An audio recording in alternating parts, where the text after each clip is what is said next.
Hello students, this is Professor Somonshi and welcome to our channel Adsru Polytechnic. So students, in today's video, we are going to see the concept of array of objects. So let's start the session.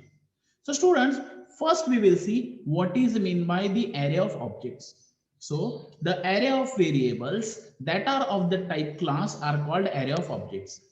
So that means students, suppose I have created this class employee. Then we have created the variable of that particular class employee, and that is nothing but manager.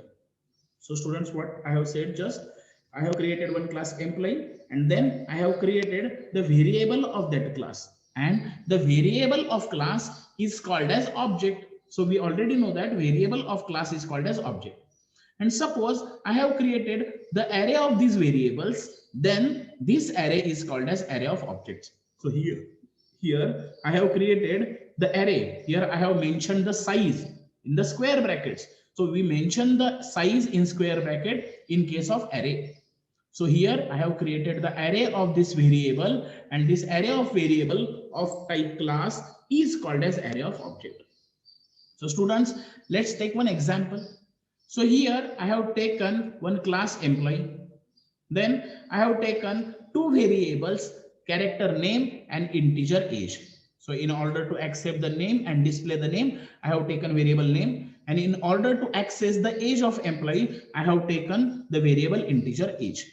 Then in the public section, I have created two functions. First is get data and the second is put data.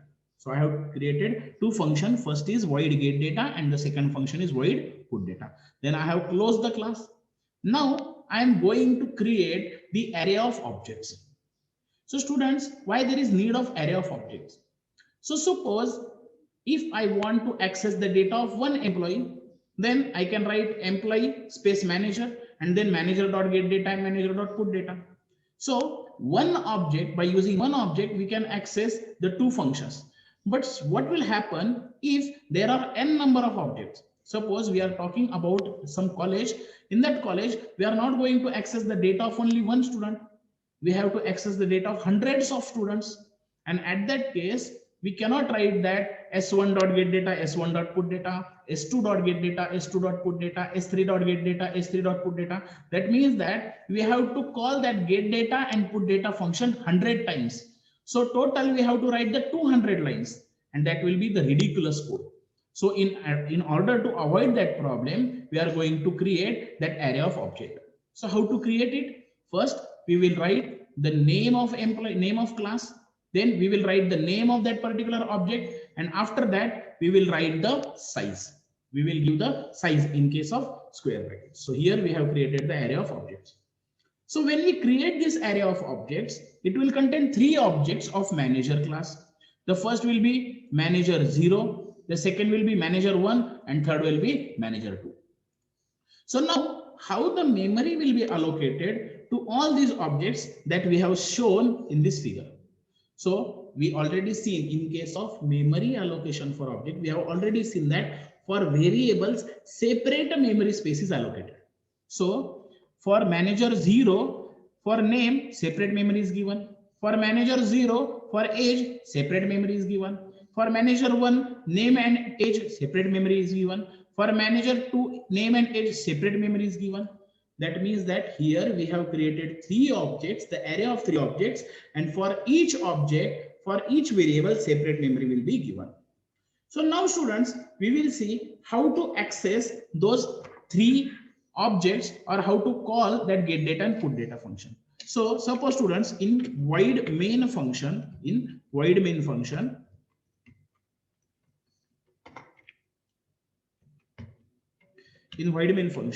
first I will create the array of object. Then how to create the array of object? First, I will write we have seen already. I will write the name of class. The name of class is employee. Then I will write manager. So what is manager? Manager is nothing but the name of object, and then I will give the size. Now I will declare one variable, and the name of variable I will take it as integer I. It will be for the loop purpose. So I will take integer I. Now in the for loop, I have to access the data of 3 employees. So I will write for I is equal to 0, then I less than 3 and I plus plus. So in this for loop, I am going to call the get data function.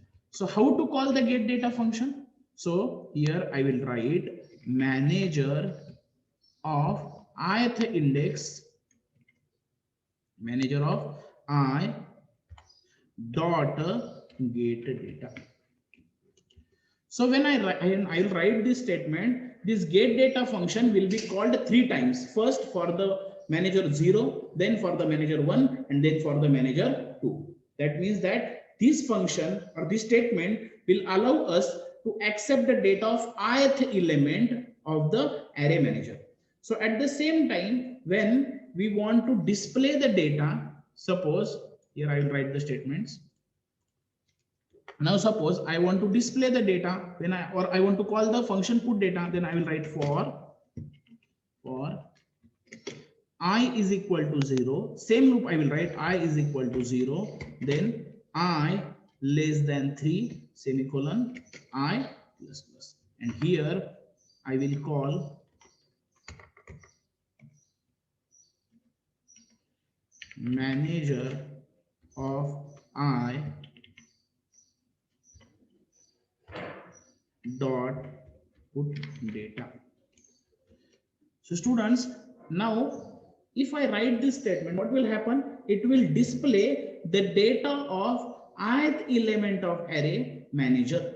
So in this way, we have seen how to call this get data function and put data function by writing this for loop.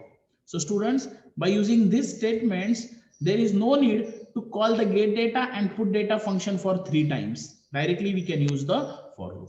So students, in this way, we have seen the array of objects. So by using array of, suppose now I want to create the array of 10 managers or 10 employees, then simply I will change the size to 10. Here also I will change, I will write the statement, I will change the size, that is 10. Then I have to change the for loop. I will give the size 10, I less than 10, and here I will also make the change as I less than 10. So in this way, we can use the array of object. So students, if you have any problems, you can write it in the comment section. Students, thank you.